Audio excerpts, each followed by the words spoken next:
The Johnson Wax Program with Fibber McGee and Molly.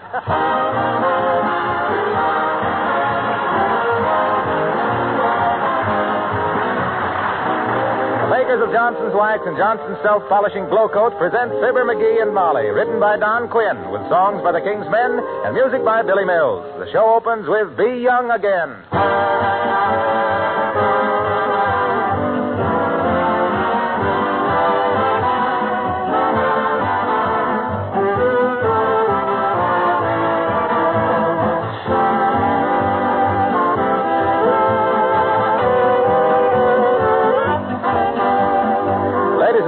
We should like to read a letter addressed to Mr. H.F. Johnson, Jr., President of S.C. Johnson & Son, Incorporated, from the Treasury Department. Quote, Dear Mr. Johnson, the Treasury Department would like you to pass on to the employees and to the management of S.C. Johnson & Son, Incorporated its appreciation for their wonderful cooperation with the Treasury Department's Payroll Defense Savings Plan, and a very special honorable mention of the fact that 82 6/10% of your home office and factory people already own defense bonds. If all job holders in this country put a small percent of their earnings into defense bonds through a payroll defense savings plan, then the Treasury Department will be successful in its efforts to finance our national defense through defense savings. The dollars and quarters of your payroll defense savings funds are providing guns for our Army, warships for our Navy, airplanes for our Air Corps, weapons that aid the fight for freedom everywhere. And defense savings funds do even more than this. Every person who subscribes gains a steady growing nest egg of savings.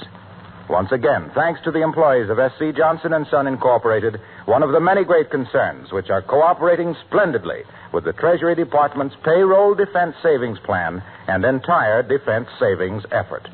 Sincerely, Harold N. Graves, Assistant to the Secretary. Unquote. And all of us on the Fibber McGee and Molly Show are happy to subscribe to this plan also.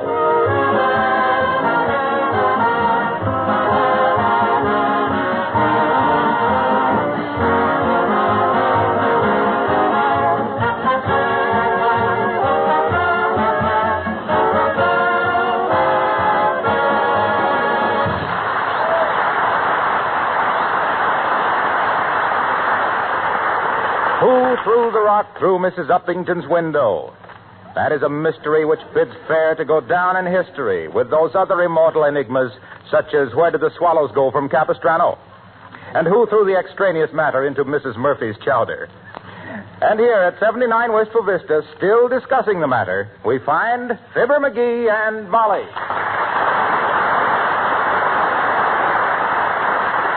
No, Molly, I'm not sure whether I threw that rock through Uppy's window or whether I just dreamed it. Well, how are you ever going to find out? Oh, I finally figured out a way. And you know what I'm going to do, Molly? What? I'm going to reenact my dream. Oh, how on earth can you reenact a dream? Well, I never had two of them alike myself. Mm-hmm. Though there was one about Gary Cooper that I wish I could... but never mind that. Explain yourself. Look, remember the night I had the dream about busting Uppy's window? How could I forget it? I haven't seen such a turmoil since you sat on the bear trap down at the hardware store. Well, I asked myself, what caused me to dream like that there? And I answered myself, it must have been something I ate. Then I asked myself, if I ate the same thing again, would I dream the same thing? And I answered myself... Oh, look, dearie, look. Huh? I hate to break in on your one-man basket. But do you remember what you ate that night? Sure I do. Every bite. Well, you tell me and I'll fix you the same supper now. Okay. Before dinner, I snagged 3 olives and a slice of ham out of the refrigerator. Yeah? Oh, yeah, and a glass of grape juice and an apple. Then when you sent me over to the store for the extra 2 pork chops, I dropped into Kramer's drugstore for some cigars. I had a pineapple soda. Well, I'm surprised there's a window left in the neighborhood. Proceed. And then on the way home to dinner... On the way home to dinner? Yeah. On the way home, I had a candy bar. Well, just a little one. Then for dinner, we had pork chops, mashed potatoes, green beans, biscuits and honey, upside-down cake, and coffee. Well, heavenly days, if I have to prepare all that, I better get started, dearie. Okay, Molly. Now, let me see. After dinner, I listened to Lum and Abner on the radio... because I'd sent them a card saying program coming in fine, and I wanted to see if they'd read my name over the air.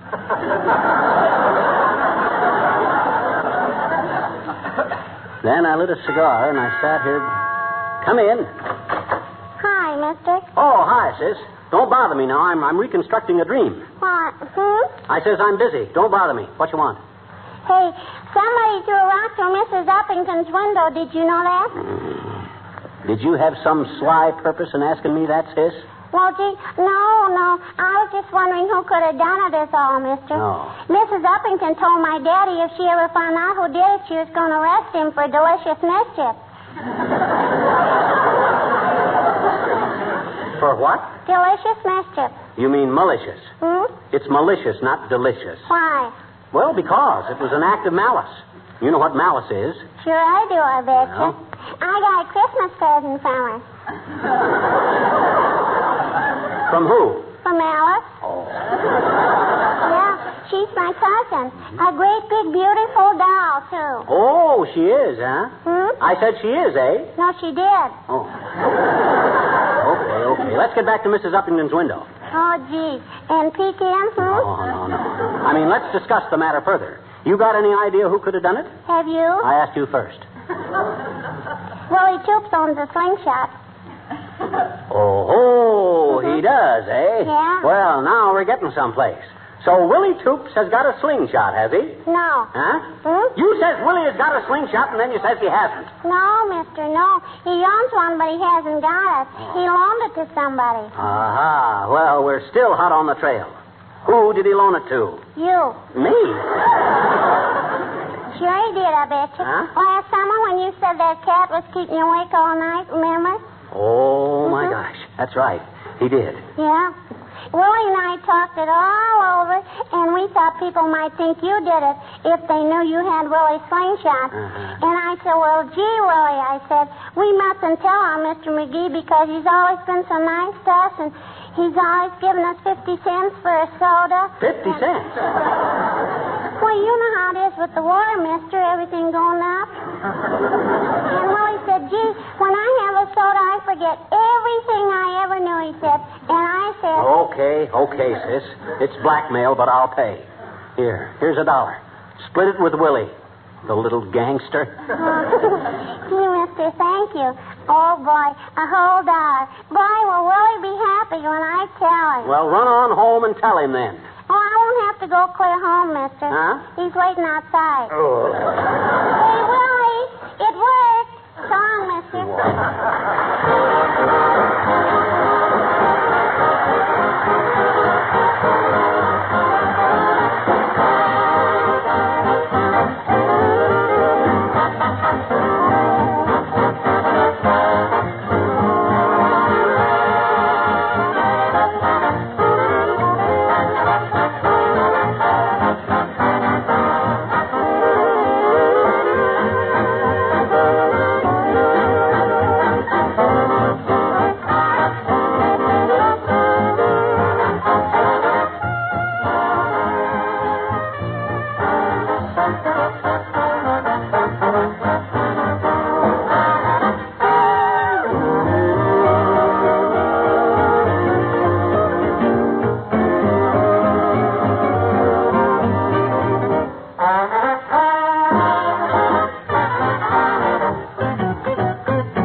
Boy, am I full. That was a good dinner. I'm glad before you I go, liked it, dear. before I go to bed, Molly, I want the same pajamas I wore that other time.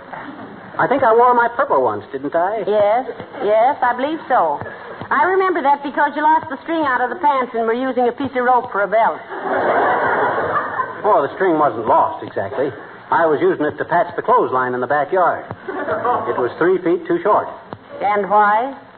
Yeah, I know. It was my fault. I cut a little hunk of the clothesline to tie around that old trunk in the attic. Yeah, what became the strap off the trunk? Well, I was using that in the dining room window because the cord was missing off the sash weight.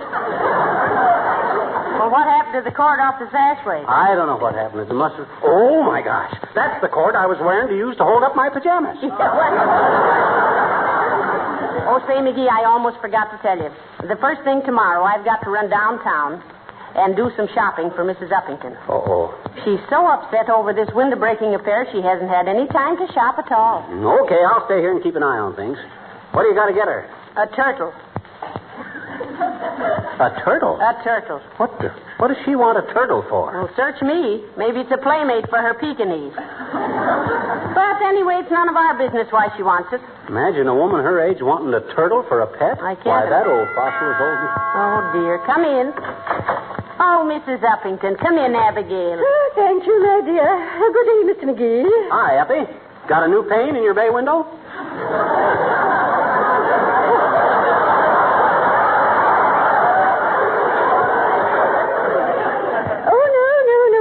Perfectly splendid, Mr. Oh, my window. Oh, yes, that's all repaired. Oh, but I wanted to thank you, Mrs. McGee, for offering to do my shopping tomorrow. Oh, nothing at all. I'd be glad to do it, Abigail. Oh, by the way, may I use your telephone, Mrs. McGee? Why, certainly, dearie. Right there in the hall. Go right ahead. Oh, thank you. She even walks like a turtle. Hello, operator. The Bantam department store, please. Bantam? Miss Mudgett in lingerie, please. Hello, Miss Mudgett? Mrs. Uppington speaking. Yes, the Mrs. Uppington. Mrs. McGee is coming in tomorrow to pick up a girdle for me. You know my size? Yes. No. Just a girdle. Thank you. Goodbye.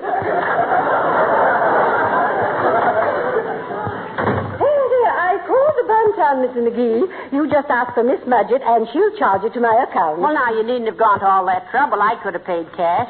You know, they only cost about 35 cents for the little ones. You flatterer. But I do want to get a new one, my dear, because I hear they're going to be difficult to get. Ah, that's a lot of malarkey, Uppy.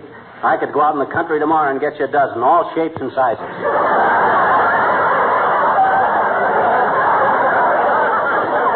Really? And how do you know so much about such matters, Mr. McGee? Well, he used to have one when he was a little boy, didn't he? Sure, I had one. Had my initials carved on the back of it, too. Why, how silly. I always had mine embroidered. Oh, not really. Well, doesn't it hurt them, Abigail? On the contrary, my dear. I believe it reinforces them. It does, eh? None of them I ever saw needed much reinforcement. They're tough little devils. Yes, they are quite durable with proper treatment. Oh, do you understand the type I want, Mrs. McGee? Well, I think so. You want one that snaps, Uppy? McGee, I think they all do that. Yeah, I guess they do. And they say once they get a hold of you, they don't let go till it thunders. I don't believe I quite understand. You know, McGee says when he had his, it just used to tickle him like everything when it started creeping up on him.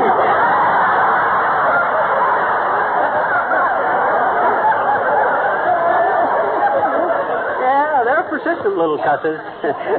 Really, Mr. McGee, wasn't that sort of a strange thing for a boy to own? Oh, no, all us kids had them, Uppy. Used to race with them. How shocking. Yeah. I finally had to get rid of mine, though, Uppy. Got too big. Besides, it bit his grandmother. It bit his grandmother? Yeah. Oh, but it was self-defense, Uppy. She pulled his leg. Yes, and I think you are pulling mine. Never mind, Mrs. McGee. I shall get it myself. Goodbye.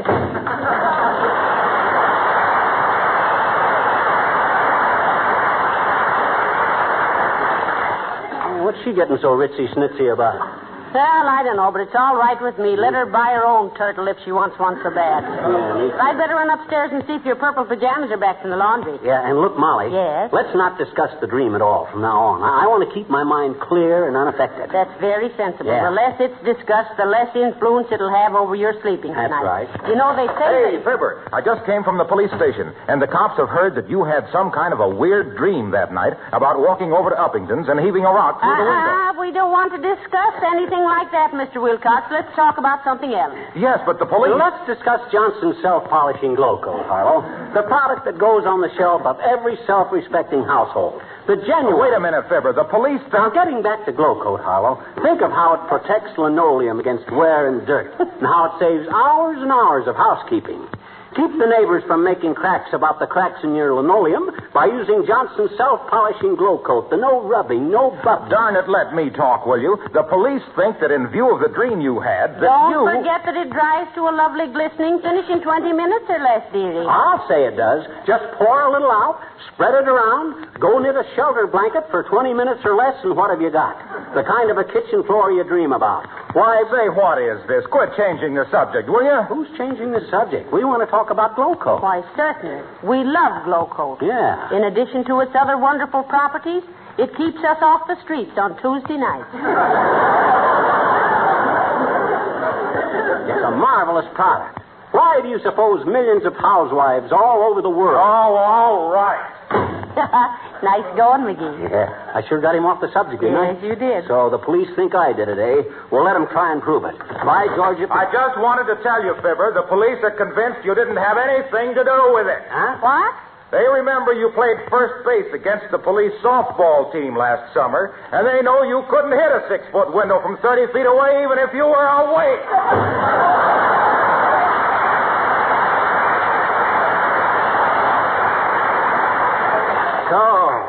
They think I can't throw straight, do they? Get your hat, Molly. Why, where are you going? I'm going down to the police station, stand across the street, and heave a brick through their window. I'll show Oh, no. Control yourself. Take it easy, McGee. Don't you see what they're doing? What you mean? They want you to prove you can do it. Then they'll have you. It's a trap. Oh, my gosh. And I nearly fell for it. Gee, thanks, Molly. That's all right, dearie. That's what a wife is for. Oh, dear. Come in. Good evening, Mrs. McGee. Hello, McGee. Mayor Latrivia, good evening. Hi, Latriv. Want to see me about something? No, McGee. I wanted to see Uncle Dennis for a moment. Is he in? I don't know. Is Uncle Dennis in, Molly? I don't think so, Mr. Mayor. I think he's out buying a motorcycle. A motorcycle? Yes. Anyway, he said he had to see a man about a sidecar. Yeah, he gets all worn out walking. He was so tired last night when he come home, he went upstairs on his hands and knees. And even then, he was so weary, he didn't know his own room when he got to it. He butted the door open with his head and says, "Does this train stop at St. Louis?" Oh, yes, I know. Great fellow, Uncle Dennis. I saw him the other day walking down the street waving a pair of tweezers. Tweezers? Yes, he said he was going to get a hair of the dog that bit him. But if he isn't at home, I shall have to see him some other time. Hey, Latriv, they know yet who threw the rock through Upington's window? The police are still working on it, McGee. That's one thing I wish to see Uncle Dennis about. Heavenly days, you don't suspect him. My men are working on a clue. It seems that late that night he went into a... Yeah, we know. Yeah, he always does. Exactly. And he asked the proprietor for a rock and rye. They didn't have rock and rye, so he just took a rye. We're checking up to see if he found a rock anywhere. But don't tell him I'm inquiring. Good night.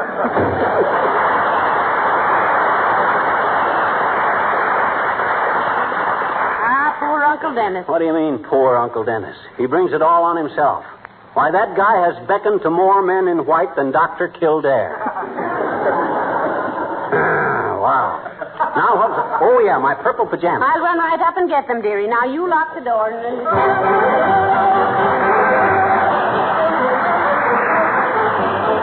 The King's Men sing Lydia. Lydia, oh, have you seen Lydia? Oh, Lydia, the tattooed lady. She has eyes that folks adore so, and a torso even more so. Lydia, that encyclopedia. Oh, Lydia, the queen of tattoo. On her back is the Battle of Waterloo. Beside it, the wreck of the Hesperus too. And never a billboard obstructing the view when you take a look at Lydia.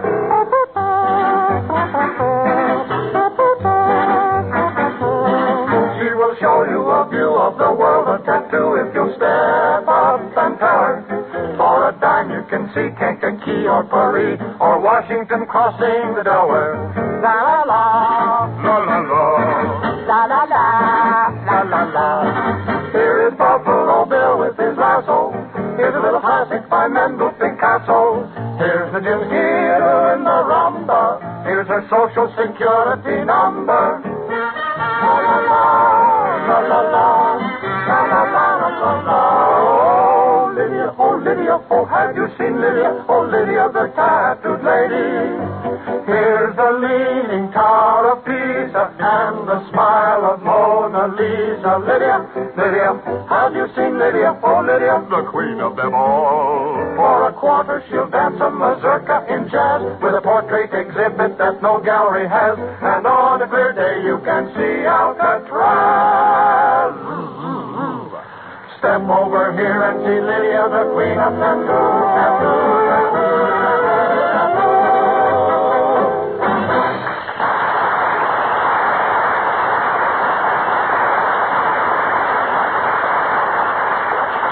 Molly, are you sure these are the same purple pajamas I wore that other night? Certainly. They are. Did you lock the back door? Yeah. Did you wind the clock? Yes. Did you put out the milk bottles? Yeah. Did you empty the ashtrays? Yes. Did you go out to the car and count the tires? Yeah. Well, I guess we're all ready for bed then. And I certainly hope that... Oh, for the love of Mike. Hand me my bathrobe, Molly. I'll go see who that is. I'm presentable, McGee. I'll go. No, we'll both go. I don't like you to be going to the door alone at this time of night. Might be a telegraph boy. Well... What harm would there be in that? Well, you always tip them too much. 15 cents is plenty. Okay. We're coming. Oh, Mr. Wimple. Oh, hi, Wimp. Oh, I'm sorry to bother you folks. Really, I am. I had no idea you went to bed this early.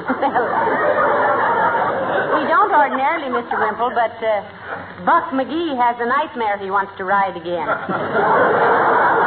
Won't you come in? No, thank you, Mrs. McGee. I was just sort of lonesome tonight, and I thought I'd see if Mr. McGee wanted to play a few games of flinch. Or maybe Parcheesi. Gee, I'm sorry, Wimple. Some other night, maybe. And let's make it tiddlywinks. I get too excited playing Parcheesi. How come you're so lonesome tonight, Mr. Wimple? Isn't your wife at home? Yes, but she doesn't like to play Parcheesi, and anyway, she was taking a bath and got her toe caught in a drain pipe. Oh, by the way, have you got a pipe wrench, Mr. McGee? Oh, I haven't, Wimple. I'm sorry. Oh, that's all right. I didn't think you would have. In fact, I'm asking all the unlikely people first. Say, isn't your wife going to be angry if you take too long getting her loose, Mr. Wimple? Probably, Mrs. McGee. But I don't get a chance to get out like this very often, you know. Sweetie Face is so jealous. Though, goodness knows, I never even looked at another woman since we were married. Tell me, are they still wearing hobble skirts?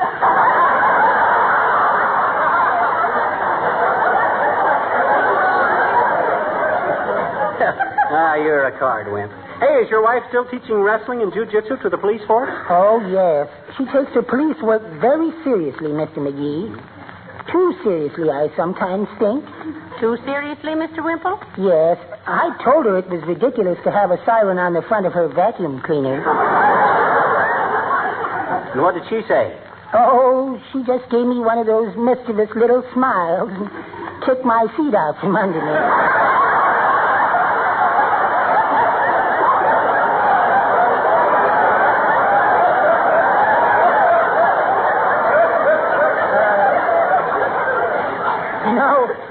Sometimes I think she doesn't know her own strength. And then again, sometimes I think she does. You certainly must have a wonderful constitution, Mr. Whipple. Yes, I have, Mrs. McGee. The only trouble is, I'm always having to go to the doctor and the dentist for some amendments. Say, do you think Mrs. Upington might have a pipe wrench? Oh, I doubt it, Wimple. Oh, fine. I think I'll go over there next. Good night.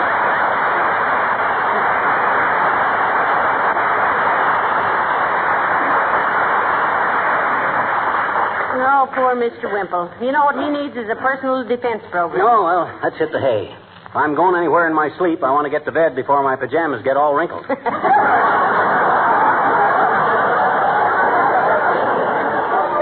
wait till I lock the door again, dearie. Okay, come on. You know, I'm kind of sleepy myself, McGee. I hope I don't have your nightmare. Won't do you any good. You can't throw straight.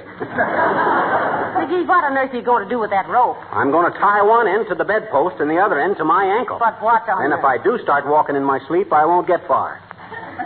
Hey, wouldn't it be awful if I dragged this bed clear over in front of Upington? Don't worry, it wouldn't go through the door. Now get in bed. Okay. Well, shall I wish you sweet dreams, dearie, or not? No, I'm on my own now. Good night. Good night. Is that rope all right before I turn the light off?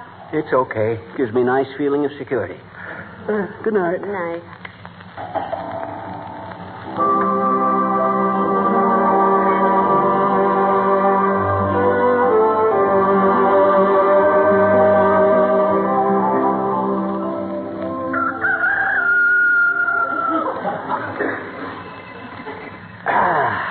Boy, that's the best night's sleep I've had for... Ouch! Oh, my gosh, that rope. Hey, I'm still tied to the bed. I haven't been anywhere. Hey, Molly. Molly. Oh, it's probably just a burglar, dearie. Go back to sleep. Hey. Molly, wake up. It's morning. I got great news. What on earth are you shouting about at this hour of the morning? Look, the rope. I'm still tied up. I didn't walk in my sleep. I'm innocent. I'm in the clear. Oh, well, aren't you happy about it? Aren't you glad? What's the matter? I was just wondering, dearie. Huh? You weren't wearing that hat when you went to bed.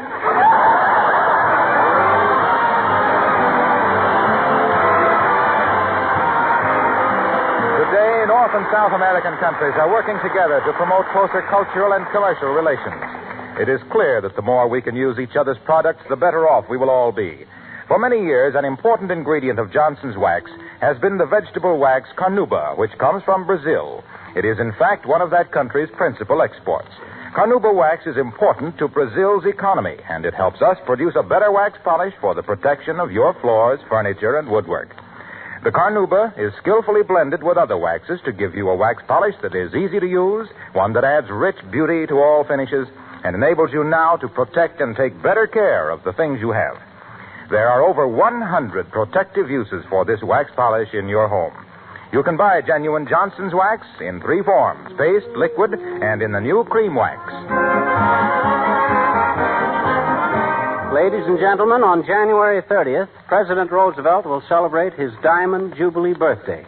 130 million loyal Americans have an opportunity to tell the president we're behind him by joining in a cause that is close to his heart.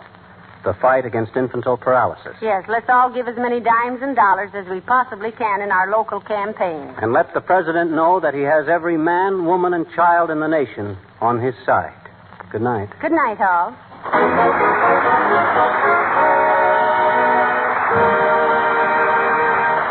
This is Harlow Wilcox, speaking for the makers of Johnson's Wax Finishes for Home and Industry, inviting you all to be with us again next Tuesday night. Good night.